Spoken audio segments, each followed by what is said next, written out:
My name is Anna, and for the last 10 years I've been the good wife, the accommodating daughter-in-law. When I married David, I knew I was marrying into old money, but I had no idea old money was just a polite term for a family built on a toxic, crumbling foundation of snobbery, judgment, and my mother-in-law, Victoria. To the Montgomery family, I wasn't a person. I was a project, a fixer-upper they had reluctantly allowed into their pristine ancestral home. For a decade, I've been treated like a second-class citizen, a hired hand, a maid they didn't have to pay.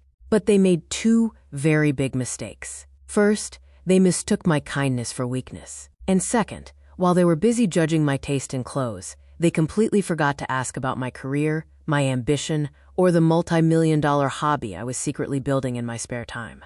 They thought I was just the help. They just found out I'm the new landlord. And folks, rent is due. This story gets messy, and the revenge is, quite frankly, delicious. If you've ever been made to feel small by people who think they're better than you, you're going to want to stick around for this. Hit that subscribe button and let me know in the comments, what's the most entitled thing an in-law has ever said to you? Buckle up, because this is the story of how I went from being the family doormat to the one who owns the entire estate. The first time I set foot in Graywood, the Montgomery family estate, I felt like I had stepped into a movie I wasn't cast in. The house wasn't just a house, it was a character. A massive, stone and ivy monster of a place overlooking the rocky coast of Maine. It had its own name, its own zip code, and enough ancestral portraits to fill a small museum. The air smelled of old money, lemon oil, and a faint, inescapable hint of judgment. I was 28, a budding interior designer from a working-class Boston neighborhood, in love with their son David. David was different. He was kind, gentle, an English professor who seemed almost embarrassed by the opulent world he came from. He was my safe harbor. His family, I would soon learn, was the storm. We were there for our engagement dinner. I'd spent a week's salary on a simple, elegant black dress, hoping to look appropriate. The second I walked in, my future mother-in-law, Victoria Montgomery, looked me up and down. Her gaze wasn't warm. It was an appraisal. She was a tall, rail-thin woman in her late 50s, with a perfectly coiffed silver bob and eyes as cold and gray as the ocean outside. "Anna," she said, her voice a smooth, cultured blade.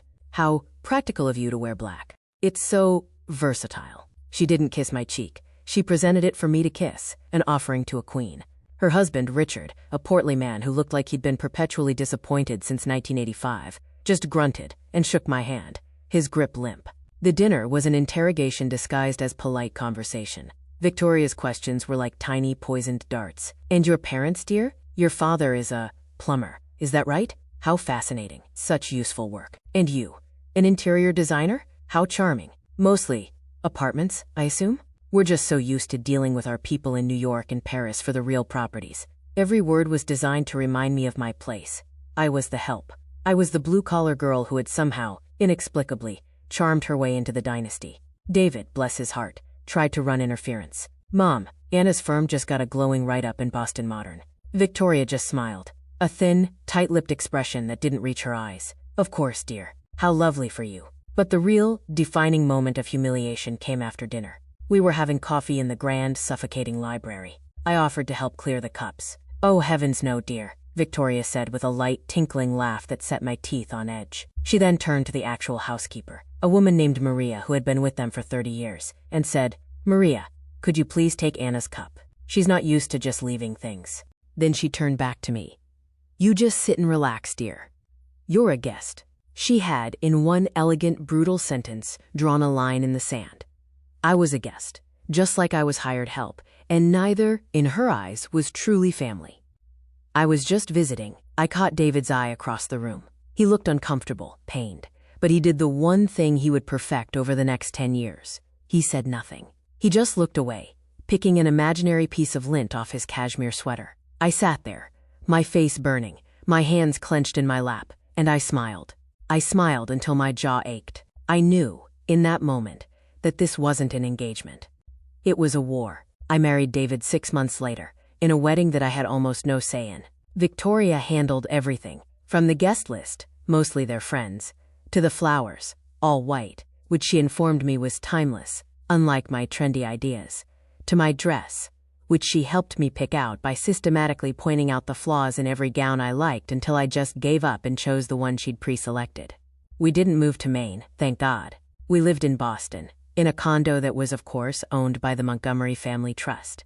It was ours, but it wasn't. It was another gilded cage. David, bless him, was a good husband in a vacuum. He was loving, supportive of my small but growing design business, and we were, for the most part, happy. But the moment his mother called, he became a different person. He became David Montgomery the son, a man whose spine seemed to dissolve on command. The campaign of 1,000 cuts, as I came to call it, was relentless. Victoria and Richard would visit our condo unannounced. Victoria, under the guise of helping me settle in, would completely rearrange my kitchen. "Oh, darling, you can't put the good china there. It's just not done." She would bring housewarming gifts, hideous antique hand-me-downs from Greywood that were clear insults. A moth-eaten tapestry, a chipped porcelain statue of a pug. "This was in our third guest bedroom," she'd announce proudly, as if bestowing a great honor. "I thought it might liven up your little place." But her true artistry was in her backhanded compliments, especially about my work. My business, Blue Harbor Designs, was my passion. I was good at it. I had a knack for blending modern, clean lines with the historic soul of Boston's old brownstones. I was getting clients, real clients, who paid me well. Victoria found this charming. "It's so wonderful you have a little hobby, Anna," she'd say at family dinners. "It must keep you so busy." When I landed my first major commercial client, a boutique hotel, she remarked, "Oh, how brave of them, to trust someone with your background." David's sister Clara was a carbon copy of her mother, just 30 years younger and with a meaner, more modern edge. She was a gallerist, which meant she used her father's money to fund a tiny, failing art space, and treated me with open, undisguised contempt. "God, David," she'd say right in front of me, "that dress Anna's wearing is exactly like the one our old nanny used to wear. So durable."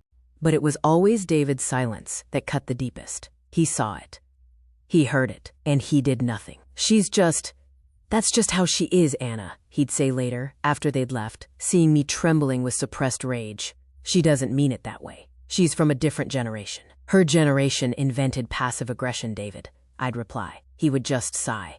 "Just try not to let it get to you." For me, so I did. I swallowed it. I let it go.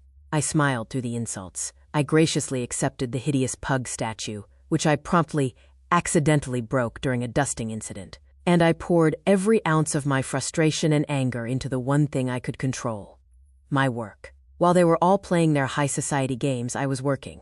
While they were at their charity luncheons, I was on scaffolding, consulting with contractors. While they were judging my background, I was quietly, methodically building an empire they couldn't see.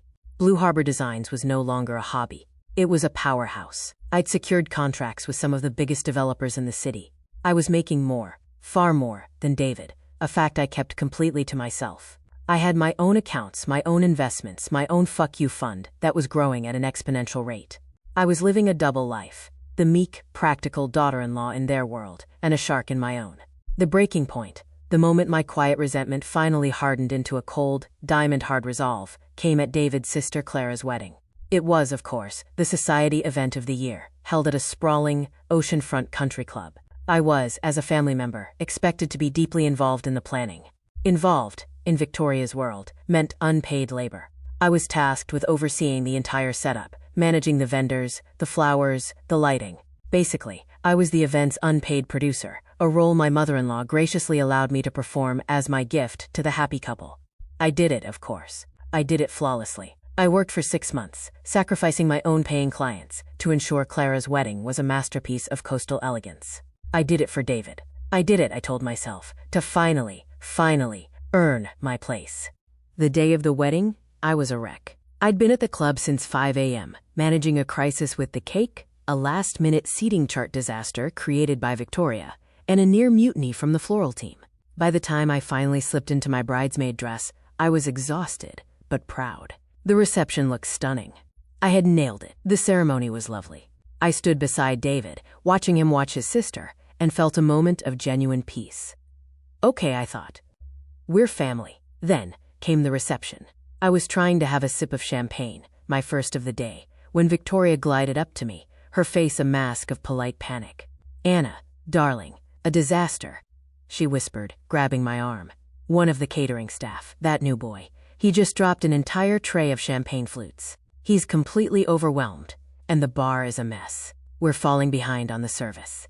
I looked at her, confused. Oh, that's terrible. Should I go get the catering manager for you?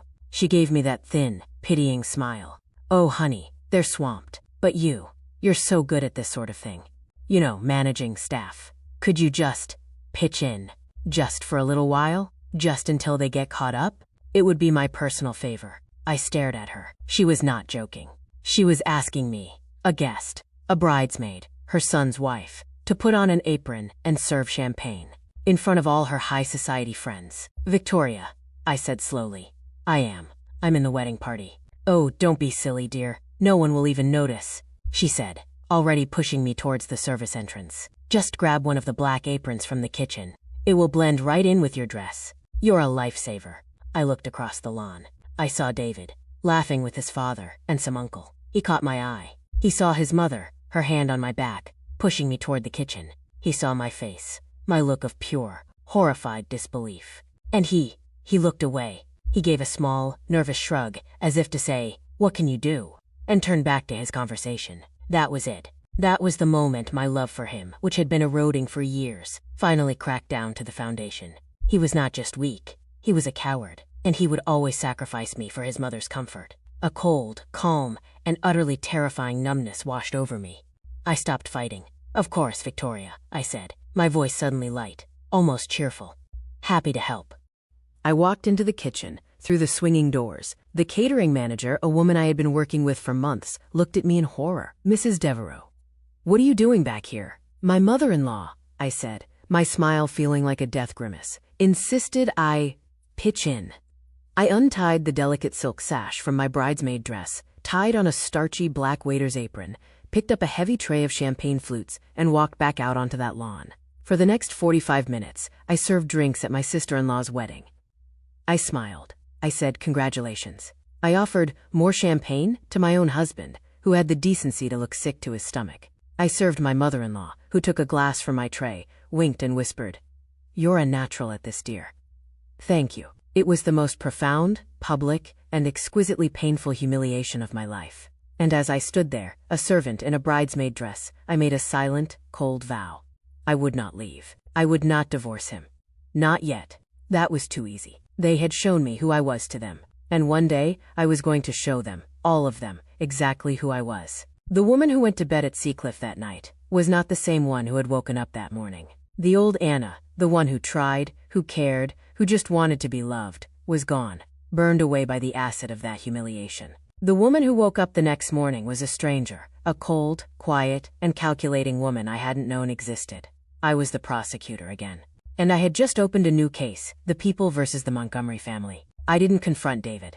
I didn't yell. When he tried to apologize, "Anna, I don't know what happened. Mom just gets, you know." I just smiled at him, a new, bright, brittle smile. "It's fine, darling. Don't worry about it." It was a beautiful party. He was so relieved to be let off the hook that he didn't see the ice in my eyes. From that day forward, I became the perfect, hollow daughter-in-law. I was polite, I was distant, I was unfailingly appropriate. I agreed with Victoria on everything.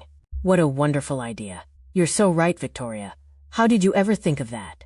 I made myself so agreeable, so boring, so utterly non-threatening, that they simply forgot about me. I became part of the furniture at Greywood, the simple, sweet, but ultimately rather dull wife of their brilliant son. And all the while, I was building my empire. I poured every ounce of my rage, my intellect, and my time into Blue Harbor Designs. I worked like a woman possessed. I took on massive, high-risk, high-reward commercial projects. I hired a brilliant team. I poached the best contractors. I started designing not just interiors, but managing full-scale historic restorations, my name becoming synonymous with a kind of sleek, modern historic fusion that was catnip to high-end developers and old-money clients. I kept my finances completely, obsessively separate. I opened a new series of shell corporations and holding companies, a trick I'd learned from one of my billionaire clients. On paper, Blue Harbor Designs was just my modest little LLC. All the real money, the millions in profits, was being funneled into B Harbor Holdings, an anonymous entity that no one, not even David, knew existed. I was still Anna the designer, who made a nice little income. But I was, in secret, becoming one of the wealthiest and most powerful women in the New England design world. I started investing, not in stocks, but in property. I began quietly buying up historic buildings in Boston, in Portland, in Newport. Properties that were distressed, undervalued, or tangled in probate. I had the capital to buy them in cash, and the vision to restore them. My wealth wasn't just growing, it was multiplying. All the while, I played my part. I hosted the perfect, bland dinner parties. I donated the correct amount to Victoria's charities. I smiled, I nodded, and I watched. I watched them all. I watched my father-in-law, Richard, make a series of increasingly reckless, arrogant investments, trying to recapture the glory of his youth. I watched Clara, my sister-in-law, burn through her trust fund on her failing vanity art gallery. And I watched David, my husband, blissfully ignorant, content in his world of books, and comfortable in the belief that his wife was a sweet, simple woman who adored him. My secret was my armor. My success was my weapon. I was just waiting for the moment when their arrogance and my opportunity would finally intersect. It took almost 5 years. The beginning of the end for the Montgomerys started, as it so often does, with a bad investment. My father-in-law, Richard, in a desperate attempt to feel relevant again, had sunk almost all of the family's liquid assets into a speculative offshore green energy fund. It was a classic high-gloss scam, and he, blinded by his own arrogance, had fallen for it completely. The fund imploded, taking the Montgomery fortune with it. The news didn't come as a dramatic announcement, but as a slow, creeping rot. First, the gardeners at Graywood were let go. Then the housekeeper, Maria, was reduced to part-time. Then, the calls from Victoria to my husband started to change. They were no longer casual and commanding. They were high-pitched and frantic. "David, your father, he's not himself," she'd whisper, loud enough for me to overhear from the next room. These vultures, they're calling all the time." Vultures, I soon learned, was her word for creditors. Richard hadn't just lost their liquid assets, he had leveraged their illiquid ones. He had taken out a massive, high-interest, short-term bridge loan to make his investment, and he had used the one thing he thought was untouchable as collateral, the Graywood estate itself. The bank was going to foreclose. They had 90 days. The panic at the Montgomery dinner table, which had moved from their grand dining room to our modest Boston condo, as they couldn't bear to entertain at Graywood, was thick and suffocating. "It's a mistake, a temporary cash flow problem." Richard blustered, his face a blotchy, terrified red. "We'll be ruined," Victoria wailed, for once not performing. This was real. The threat of losing the house, the physical symbol of their identity, their status, their everything. It was destroying her. "David, you have to do something. Your trust fund. You have to use your trust fund to save the house." David, who had always been insulated from the family's finances, looked pale. "Mom, my trust. It's not liquid. It's tied up in municipal bonds. I can't just sell it. Not without massive penalties. It's not enough. Not even close." Then, all three of them turned to me. I was sitting at the end of the table, sipping my wine, just watching. "Anna," my mother-in-law said, her voice a strange, desperate coo. "Anna, dear, your little business. It's doing so well, isn't it? We're so proud of you." I just smiled. "It pays the bills." "Darling," David said, leaning forward, his hand covering mine, "I know this is a lot, but my parents are going to be homeless. That house. It's me. It's us. I was wondering, could your company help? A loan? Just to tide us over until we can restructure?" I looked at him. My husband, the man who had watched me serve champagne in a bridesmaid's dress. The man who had stood by, silent, for a decade of humiliation. He was finally asking me for something, not for a small favor. For everything. "A loan?" I asked, feigning confusion. "Oh, David, I don't have that kind of capital, just lying around. My business. It's all tied up in projects, in inventory. I'm so sorry. I can't." The look of pure, unadulterated panic on Victoria's face was a masterpiece. "You can't?" she repeated, her voice a shrill whisper. "What do you mean, you can't? You just landed that huge hotel contract." She'd read about it in a design magazine, an article I'd made sure my publicist placed. "That's exactly it," I said, my face a mask of regret. "All my assets are leveraged for that project. I'm completely tapped out. I'm so sorry." For the next 2 months, I watched them scramble. They tried to get loans from friends, from other banks, but the word was out. Richard Montgomery's Midas touch was gone. No one would touch them. The foreclosure date loomed. The house, their precious Graywood, was officially put on the market as a distressed asset. It was a white elephant, a massive, historic, and incredibly expensive to maintain property. In the current market, it was a hard sell. They were going to lose it. For good. 3 days before the scheduled foreclosure auction, a miracle happened. My father-in-law, Richard, announced it at a tense, miserable family dinner. His voice was shaking with a relief so profound he was almost in tears. "We're saved," he announced, raising a glass of cheap whiskey. "We're saved." "What?" David said, leaning forward. "What happened?" "An investor," Richard said, his face flushed. "An anonymous LLC. They've bought the house. They're not developers. They're historic preservationists, according to their lawyer. They're buying the property at the exact price of the banknote." "Oh, thank God." Victoria burst into tears, this time of genuine relief. "Who are they? We must thank them." "That's the strange part," Richard said, frowning. "It's all being handled through a high-end Boston law firm. The LLC is completely anonymous. B. Harbor Holdings. Their one condition is that they get to inspect the property immediately. They're sending a, quote, compliance officer tomorrow." "B. Harbor Holdings," David repeated, testing the name. "Never heard of them." I just took a slow sip of my wine, my expression carefully neutral. "B. Harbor," I mused. "Like Blue Harbor, maybe?" "What a coincidence." David looked at me, a flicker of confusion in his eyes. But I just smiled. "What wonderful news, Richard. I'm so happy for you all." The next day, I took a personal day. I drove to Maine, not to our Boston condo, but to Graywood. When I arrived, my in-laws were waiting on the grand front steps, practically wringing their hands, desperate to impress their unseen, anonymous saviors. "Anna," my mother-in-law said, surprised. "What are you doing here?" "Oh," I said, pulling my car up the long, circular drive. "I'm the compliance officer." The look on their faces, it was worth more than the house. They just stood there, frozen, as I got out of my car, not in my usual practical clothes, but in a razor-sharp, custom-tailored Tom Ford pantsuit. I wasn't carrying a purse. I was carrying a leather briefcase. "Anna, I don't understand," my father-in-law stammered, his eyes darting between me and my car. "It's very simple, Richard," I said, walking past him and up the steps to the front door. My front door. B. Harbor Holdings is the corporate entity that manages the assets for my company, Blue Harbor Designs. I'm not the compliance officer. I'm the owner. I just bought your house." Victoria made a small, choking sound, like a bird had flown into her throat. You what?" "I bought the house," I repeated, turning to face them. "All cash offer. It closed this morning.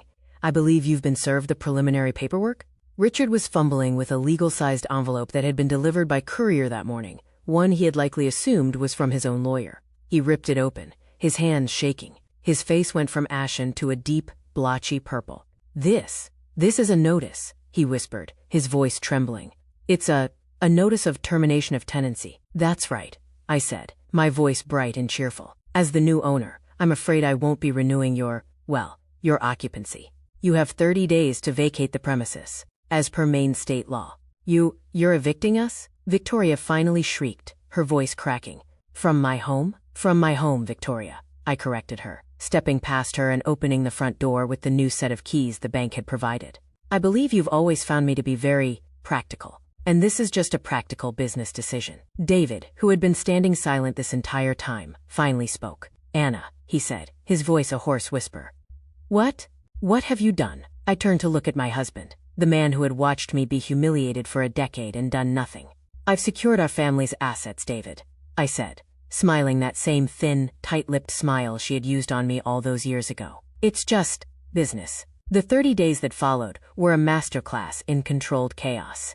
Victoria, predictably, did not take the news well. She alternated between hysterical, weeping phone calls to David and furious, sputtering voicemails left on my phone, which I, of course, did not answer. She tried to rally the family, calling her sister, her cousins, anyone who would listen, to tell them about the monstrous and unnatural thing I had done.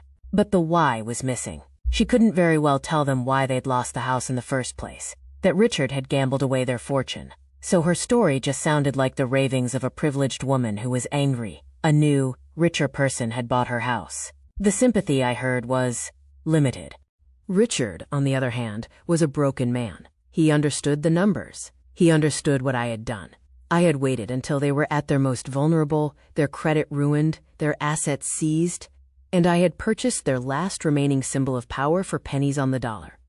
He didn't fight. He just deflated. But the real drama, the real fault line, was between me and David. He was in a state of profound shock. He didn't come back to our condo in Boston. He stayed at Graywood, trapped between his hysterical mother and his silent, newly minted tycoon wife. He called me, his voice a confused, wounded whisper. "Anna, why? Why would you do this to us? Why wouldn't you just help us? You had the money. I looked you up. Blue Harbor. You're a millionaire. You could have just given us the money."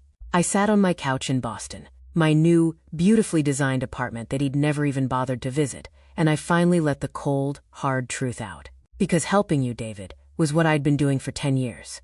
It was a one-way street. I was your family's ATM, their fixer, their help. I was the one you were willing to sacrifice to keep your mother happy. Remember Clara's wedding? When you watched me serve champagne, that was the day I stopped helping. That was the day I started building. I didn't know. I didn't realize, he stammered. "No," I said, my voice void of emotion. "You didn't, because you never looked. You never once asked me about my business, my struggles, my successes. You just assumed I was fine. You assumed I'd always be fine. You assumed I'd always be there to absorb your family's dysfunction. Well, I'm not that person anymore. So what now?" he whispered. "You're just evicting my parents. Throwing them out on the street? They have 30 days, I said calmly. The same 30 days any other tenant would get. They can use that time to find a more practical living arrangement. A nice, cozy apartment, perhaps. I'm sure Clara will be happy to take them in. I knew full well Clara, whose own gallery was failing, wouldn't let them stay for a weekend. As for you, David, you have a choice to make. You're my husband. Your home is with me, in Boston. Or your home is with them, in wherever they end up. But you can't have both anymore. I'm done being the other woman in your relationship with your mother. You have 24 hours to decide." I hung up the phone. While they were scrambling, I was working. I'd hired a property management team to oversee Graywood. The new rules were sent out via a cold, legal email. The remaining staff, the few Victoria hadn't been able to fire, were to be kept on, their salaries increased, and they would now report to the management company, not to Mrs. Montgomery. All family assets left in the house after the 30-day mark would be considered abandoned property and disposed of. This included the generations of priceless ancestral portraits and antique furniture. The panic on their end must have been spectacular. The final confrontation happened on the 29th day. I drove up to Graywood to do a final walkthrough, as was my right as the new owner. I found them, not packing, but staging an intervention. They were all there in the grand library: Victoria, Richard, Clara, and David. "Anna, thank God," Victoria said, standing up, her face a mask of false relief. "We've been waiting for you.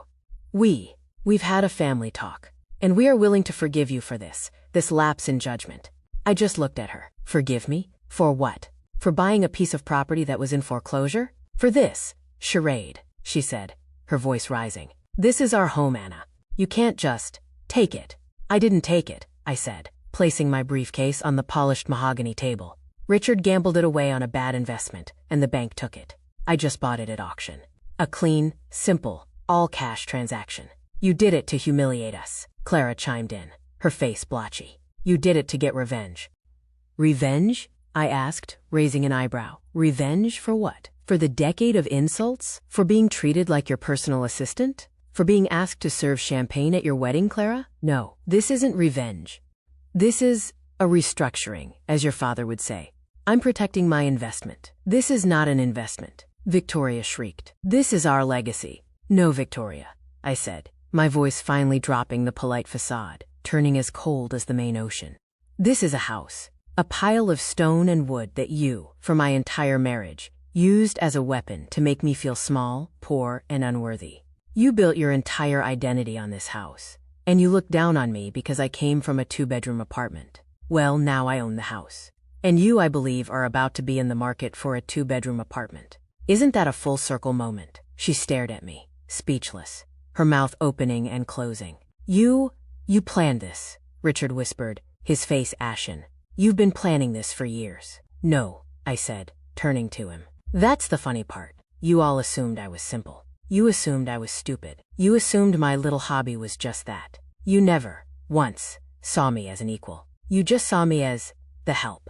And the help, Richard, listens. The help watches. The help knows where all the bodies are buried.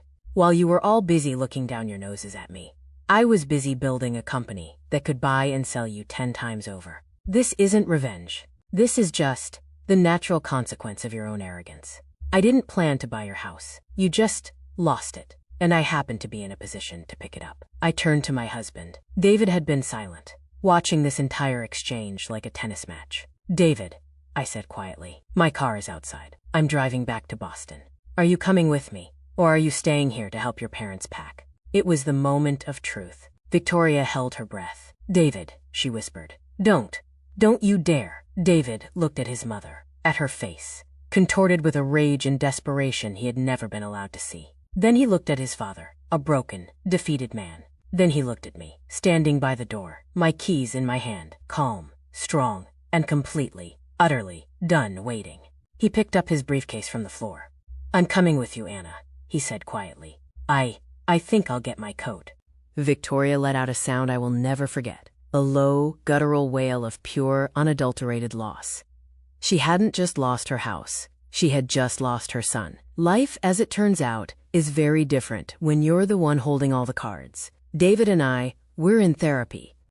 A lot of therapy. The drive back to Boston was the most honest, brutal conversation of our entire marriage.